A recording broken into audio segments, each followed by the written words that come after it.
ನೋಡಿ, ಈ ಘಟನಾವಳಿಗಳು ನಡೆದಿರ್ತಕ್ಕಂಥದ್ದು ಇಡೀ ಜಗತ್ತಿಗೆ ಗೊತ್ತು. ಕಾನೂನಿನಲ್ಲಿ ಅವಕಾಶ ಇಲ್ಲದೇ ಇದ್ದರೂ ಕೂಡ ಅವರು ಅಂಥ ತೀರ್ಮಾನ ತಗೊಂಡಿದ್ದಾರೆ ಅಂತೇಳಿ, ಅವರು ಬಹುಶಃ ಅವ್ರ ಕೆಲಸ ಅವ್ರು ಮಾಡಿದ್ದಾರೆ ಅಂತೇಳಿ ಸಮರ್ಥನೆ ಮಾಡ್ಕೋಬೋದು. ಆದರೆ ನಾವು ಹೇಳಿರುವಂಥದ್ದು ಅಥವಾ ಹೇಳ್ತಾ ಇರುವಂಥದ್ದು, ನಿಮಗೆ ಕಾನೂನಿನಲ್ಲಿ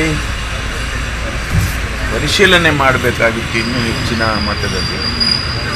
ಮತ್ತು ಇಡೀ ಸಂಪುಟ ನಿಮಗೆ ಅಡ್ವೈಸ್ ಮಾಡಿದೆ, ನೀವು ಶೋಕಾಸ್ ನೋಟಿಸ್ ಕೊಟ್ಟಿರೋದು ಕೂಡ ಸರಿ ಇಲ್ಲ ಮತ್ತು ಪ್ರಾಸಿಕ್ಯೂಷನ್ ಕೊಡಬೇಡಿ ಅಂಥೇಳಿ ಅಡ್ವೈಸ್ ಮಾಡಿದೆ ಸಂಪುಟ. ಸುಮ್ಮನೆ ನಾವು ಅಡ್ವೈಸ್ ಮಾಡುವಾಗ ಸುಮ್ಮನೆ ಏನೋ ಒಂದು ಲೆಟ್ರ್ ಪತ್ರ ಬರೆದಿಲ್ಲ, ಅದಕ್ಕೆ ಜಸ್ಟಿಫಿಕೇಷನ್ ಕೂಡ ಕೊಟ್ಟಿದೆ ಕ್ಯಾಬಿನೆಟ್ನಲ್ಲಿ ಸುದೀರ್ಘವಾಗಿ ಚರ್ಚೆ ಆಗಿ ಕಾನೂನಿನ ತಜ್ಞರು, ಅಡ್ವೊಕೇಟ್ ಜನರಲ್ ಅವರು, ಲೀಗಲ್ ಅಡ್ವೈಸರ್ಸು ಅವರನ್ನೆಲ್ಲರನ್ನೂ ಕೂಡ ಕನ್ಸಲ್ಟ್ ಮಾಡಿ ನಾವು ಅವರಿಗೆ ಅಡ್ವೈಸ್ ಮಾಡಿದ್ದೇವೆ. ಅವರು ಕಾನೂನಲ್ಲಿ ಅವಕಾಶ ಇದೆ, ಅವರು ನಮ್ಮ ಅಡ್ವೈಸನ್ನು ತಿರಸ್ಕಾರ ಮಾಡಿ ಅವರು ಮುಂದುವರಿಬೋದು. ಆದರೆ ಜಸ್ಟಿಫೈ ಮಾಡಬೇಕು ಅಂತ ಇದೆ, ಅವ್ರು ಜಸ್ಟಿಫೈ ಮಾಡೋಕ್ಕೆ ಆಗಲಿಲ್ಲ. ಅದಕ್ಕಾಗಿ ನಾವು ಅವ್ರಿಗೆ ಆ ರೀತಿ ಹೇಳಿದ್ವಿ. ಇದರಲ್ಲಿ ಜಾತಿ ಎಲ್ಲಿ ಬಂತು?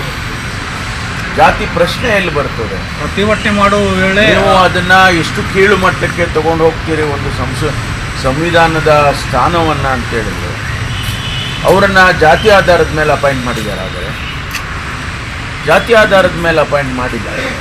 ಈ ರಾಷ್ಟ್ರದಲ್ಲಿ ಎಲ್ಲ ರಾಜ್ಯಗಳಿಗೂ ಕೂಡ ರಾಜ್ಯಪಾಲರನ್ನು ಅಪಾಯಿಂಟ್ ಮಾಡುವಾಗ ಬೇರೆ ಬೇರೆ ಕನ್ಸಿಡ್ರೇಷನ್ನಲ್ಲಿ ಅವರು ಮಾಡಿರ್ತಾರೆ. ಜಾತಿ ಪ್ರಶ್ನೆಯಲ್ಲಿ ಬರ್ತದೆ ಇಲ್ಲಿ. ಏನು ರಿಸರ್ವೇಷನ್ನು ಮೀಸಲಾತಿ ಇಟ್ಟಿದ್ದಾರೆ ರಾಜ್ಯಪಾಲರಿಗೆ?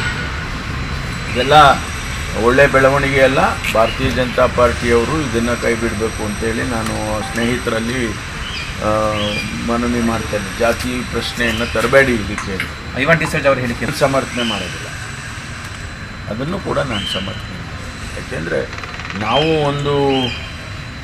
ಒಂದು ಪದ್ಧತಿಯಲ್ಲಿದ್ದೇವೆ, ಯಾರಿನ ಸಿಸ್ಟಮ್, ಅದನ್ನು ಹೊರತುಪಡಿಸಿ ನಾವು ಮಾತಾಡೋದು ಚೆನ್ನಾಗಿ ಕಾಣ್ತೀವಿ. ಯಾರೇ ಆಗಲಿ, ನಮ್ಮ ಪಕ್ಷದವರಾಗಲಿ ಆ ಪಕ್ಷದವರಾಗಲಿ ಮಾಡಬಾರ್ದು.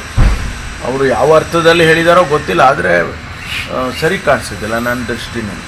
ದೂರದರ್ಶಿ ಮಾಡ್ಕೋಬೇಕು ಅವ್ರ ವಿರುದ್ಧ ಅಂತಲೂ ಆಗ್ರಹ ಮಾಡ್ತಾರೆ ಐವಾನ್ ಡಿಸೋಜಾ ಅವರು. ವೈಯಕ್ತಿಕವಾಗಿ ಏನಾರು ಈಗ ಭಾಳ ಜನ ಮಾತಾಡ್ತಾರೆ, ವೈಯಕ್ತಿಕವಾಗಿ ಕೆಟ್ಟ ಶಬ್ದ ಎಲ್ಲ ಉಪಯೋಗಿಸ್ಬಿಟ್ಟಿದ್ದಾರೆ. ಅದೆಲ್ಲ ಸರಿ ಅಂತ ನಾನೇನು ಸಮರ್ಥನೆ ಮಾಡಲ್ಲ.